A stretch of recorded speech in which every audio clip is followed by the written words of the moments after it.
Pemirsa, bermula saat Kapolsek Ulu Ogan berpatroli menemukan musola yang terbengkalai dan berinisiatif mempercantik dengan dana pribadi. Kini warga desa Belandang, Kecamatan Ulu Ogan bisa memanfaatkan dengan beribadah di bulan suci Ramadan di musola yang diketahui telah terbengkalai selama 26 tahun. Inilah musola Nazma, Desa Belandang, Kecamatan Ulu Ogan, Kabupaten Oku, Sumatera Selatan, disulap dipercantik polisi Ulu Ogan. Selama 26 tahun terbengkalai, musola milik warga yang dipenuhi semak belukar diperbaiki Polsek Ulu Ogan. Polisi bersama warga bergotong royong membersihkan musola tersebut. Hasilnya, musola kini telah cantik dan bisa dimanfaatkan warga sekitar beribadah di bulan Ramadan tahun ini. Berbagai kegiatan agama mulai dari pengajian anak-anak, ibu-ibu serta sholat tarawih dilakukan warga sekitar musola tersebut.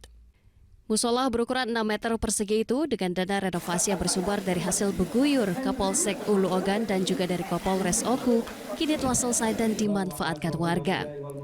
Warga mengaku sebelumnya harus menempuh jarak cukup jauh ke desa tetangga untuk beribadah. Warga mengaku sangat berterima kasih atas bantuan polisi sehingga musola itu bisa dimanfaatkan kembali. Kami tidak bisa membalas apa-apa. Berkat beliau ini, musola ini bisa dipakai, sudah diperbaiki. Alhamdulillah, untuk kedepannya insya Allah musola ini akan dirawat dan akan dipakai khususnya untuk kegiatan keagamaan.